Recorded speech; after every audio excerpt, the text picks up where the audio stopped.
Drivers of South Africa are very, very fast. I think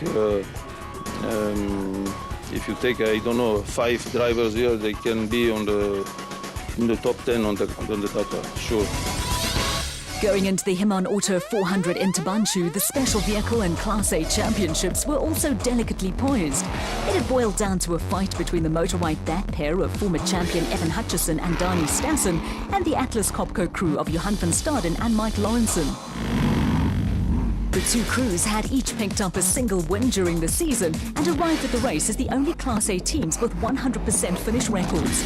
After 6 different winners in 6 races, brothers Lawrence and Gerard du Plessis broke the mold and in a dominant performance won the Donaldson Prologue and then scored their 2nd race victory in a row. Championship leaders Evan Hutchinson and Dani Stassen went into the race intent only on finishing ahead of Johan van Staden and Mike Lawrenson, and 2nd place was mission accomplished. There was a bonus for the pair with Motorite Bat teammates Nick and Ryan Harper picking up a 2nd podium finish in a row to act as a buffer between Hutchinson, Stassen and van Staden and Lawrenson. The Atlas Copco team did well to fight back to 4th after a puncture on lap 1 set them back on their heels. After running as high as 2nd place in the early stages of the race, reigning special vehicle and Class A champions Hadman and Wichard Sulwald gradually slipped down the order in the Elegant Fuel Porter. Punctures were their biggest problem and 3 flats doing nothing to help their cause. Behind the Palaboa father and son team, Mark Corbett and Rudy Balzar put together a solid race to finish 6th in the Century Racing CR4 and bag useful championship points.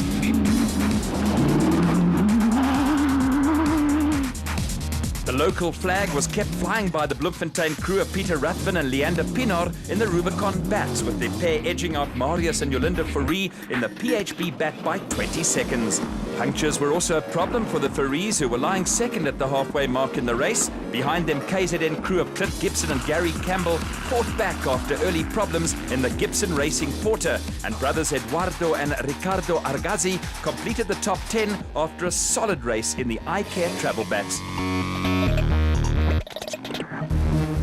Brothers Daniel and Lo Zili lost a little time helping other crews in difficulty and finished just outside the top 10 in the Orange Works Porter. The Zilis were around 3 minutes clear of KwaZulu-Natal crew Daniel Brooks and Gavin Gray in the Ducatis Property Bat. Brooks and Gray are regulars in the KZN Regional Championship and decided on a full-time move into the ABSA National Series. There was a high attrition rate, with Brooks and Gray passing a string of stranded crews that included Neil Mayer and Joseph Lewis in the Liqui-Moly Zarco, who were the last of the classified finishers after losing wads of time with an engine problem.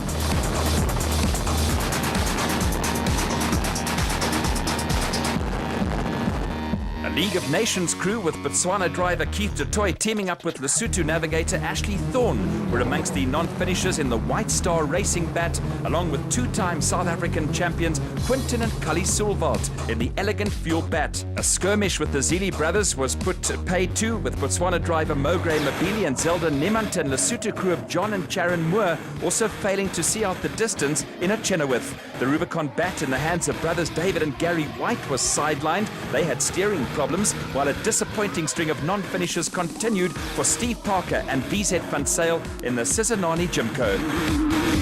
While Lawrence and Gerard du Plessis capped a dominant weekend with their 2nd win in a row, championship leader Evan Hutchison was more than happy. Yeah, we came here in the lead. I think we had a 7-point lead and we're going home with a 14-point lead.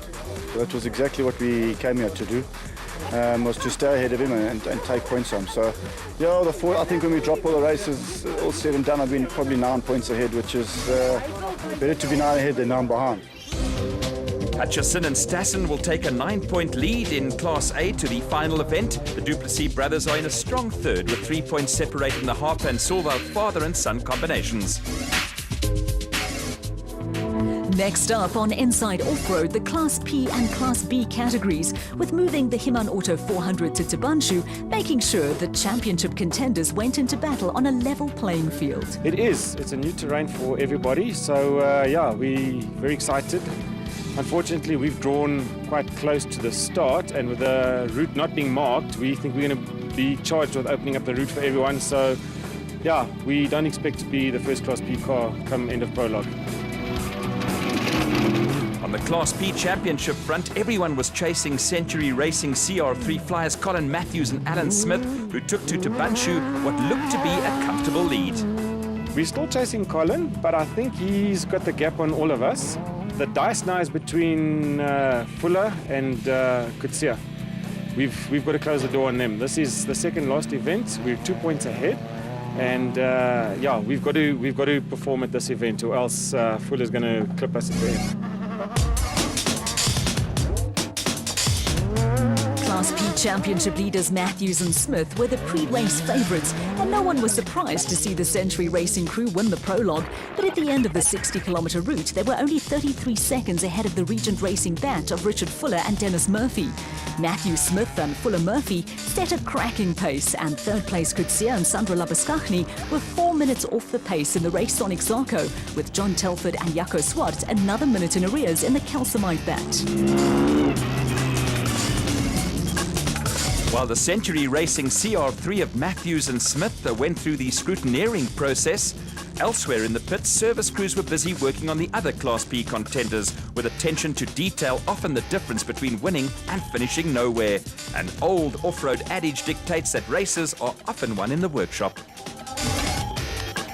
When the race got underway, there was early drama, and within 10 kilometres, Richard Fuller and Dennis Murphy found themselves in the lead in the Regent Racing bat. They were there courtesy of a ditch which ripped the right rear wheel off the Century Racing 3R3 of Class P Championship leaders Matthews and Smith. It was a major setback for Matthews and Smith, with the second non-finish in 3 races, doing nothing to improve their championship aspirations. Telford and Swart also went past the stranded Century Racing pair, with the father and daughter combination of Kutsia and Sandra Labuskaghni giving chase in the race on Exarco after dropping behind the Calcimite car.